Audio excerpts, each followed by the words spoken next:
Selamat pagi pemirsa, kembali bersama kami dalam laporan utama. Memasuki pertengahan Desember 2025, cuaca ekstrim kembali membayangi wilayah Kalimantan Selatan. Laporan terkini mencatat, ratusan rumah di Kabupaten Balangan mulai terendam akibat luapan sungai setelah hujan mengguyur tanpa henti selama 3 hari terakhir. Sementara itu, warga di Banjarmasin dan wilayah pesisir lainnya kini bersiap menghadapi ancaman banjir rob yang diprediksi mencapai puncaknya dalam beberapa hari ke depan. Kita awali dari Kabupaten Balangan. Sejak awal pekan ini, hujan dengan intensitas lebat telah memicu kenaikan signifikan debit sungai di wilayah hulu. Berdasarkan data terbaru dari Badan Penanggulangan Bencana Daerah, BPBD, Kabupaten Balangan, setidaknya 3 kecamatan kini terdampak banjir dengan ketinggian air yang bervariasi. Kecamatan Paringin, Paringin Selatan, dan Halong menjadi wilayah yang paling terdampak. Hingga tanggal 17 Desember kemarin, tercatat sedikitnya 882 kepala keluarga atau sekitar 2.835 jiwa merasakan dampak langsung dari luapan air ini. Tinggi muka air atau TMA di pemukiman warga dilaporkan berada di kisaran 10 hingga 60 cm. Meski di beberapa titik air mulai menunjukkan tren surut, namun di kawasan rendah seperti pusat Kecamatan Paringin, genangan air setinggi setengah meter masih menghambat aktivitas ekonomi dan akses jalan desa. Selain merendam pemukiman, fasilitas publik seperti kantor desa, pasar, dan 7 akses jalan utama dilaporkan lumpuh sementara. Masyarakat diimbau untuk waspada terhadap potensi banjir kiriman, mengingat wilayah Balangan merupakan salah satu titik tangkap air sebelum mengalir ke daerah hilir. BPBD setempat pun telah menyiagakan perahu karet di titik-titik rawan untuk memfasilitasi evakuasi warga, terutama kelompok rentan seperti lansia dan anak-anak.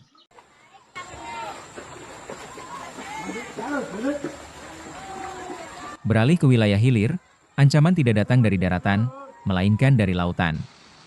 Badan Meteorologi, Klimatologi, dan Geofisika, BMKG, Stasiun Meteorologi Syamsuddin Nur telah mengeluarkan peringatan dini terkait potensi banjir pesisir atau banjir rob yang diprediksi akan melanda mulai tanggal 19 hingga 28 Desember 2025.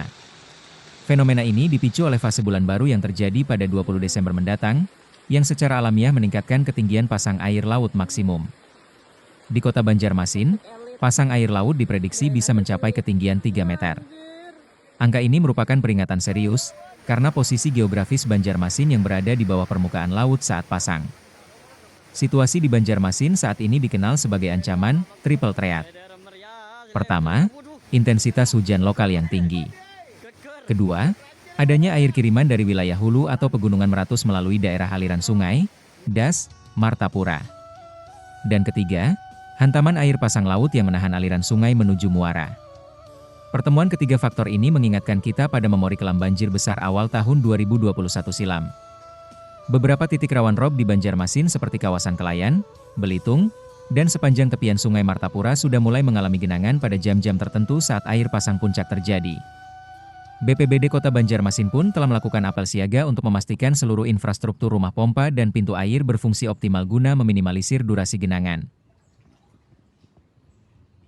Dinamika atmosfer yang labil memicu pertumbuhan awan konvektif yang masif di sekitar Laut Jawa dan Selat Makassar, yang kemudian bergerak masuk ke daratan Kalimantan. Namun, faktor alam bukan satu-satunya penyebab.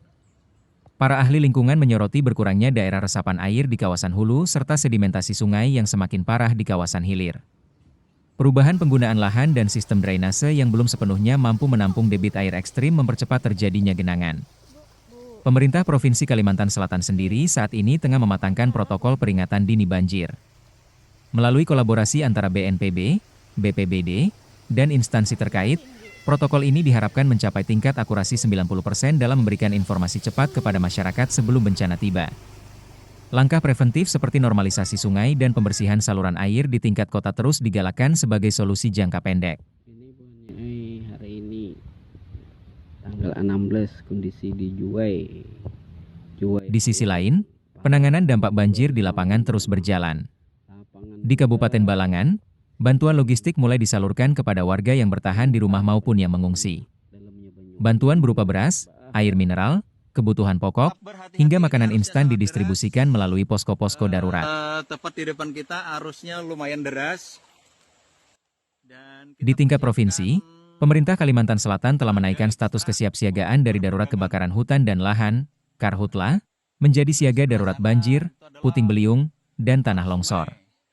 Seluruh personel dari TNI, Polri, Basarnas, hingga relawan kebencanaan telah diminta untuk melakukan pengecekan menyeluruh terhadap peralatan evakuasi dan jalur-jalur komunikasi. Posko kesehatan juga mulai didirikan di titik-titik terdampak untuk mengantisipasi munculnya penyakit pasca banjir seperti penyakit kulit dan gangguan pencernaan. Masyarakat diminta untuk tetap tenang namun tetap waspada, terutama dalam mengamankan instalasi listrik di dalam rumah saat air mulai masuk. Harusnya ada yang di atas atau pegang mas lah. Ya, saya pegang. Iya. Terus. Pemirsa, cuaca ekstrim adalah tantangan yang harus kita hadapi dengan kesiapan dan kerjasama. Kami menghimbau masyarakat, khususnya yang bermukim di bantaran sungai dan wilayah pesisir, untuk terus memantau informasi resmi dari BMKG melalui aplikasi Info BMKG atau kanal komunikasi resmi pemerintah daerah. Pastikan dokumen berharga telah dikemas dalam wadah kedap air dan siapkan tas siaga bencana yang berisi kebutuhan darurat. Kewaspadaan kita hari ini adalah kunci keselamatan kita bersama. Demikian laporan mendalam mengenai situasi banjir di Kalimantan Selatan. Monitor Cuaca, mewakili seluruh tim yang bertugas, mengucapkan terima kasih atas perhatian Anda. Tetap aman, tetap waspada, dan sampai jumpa.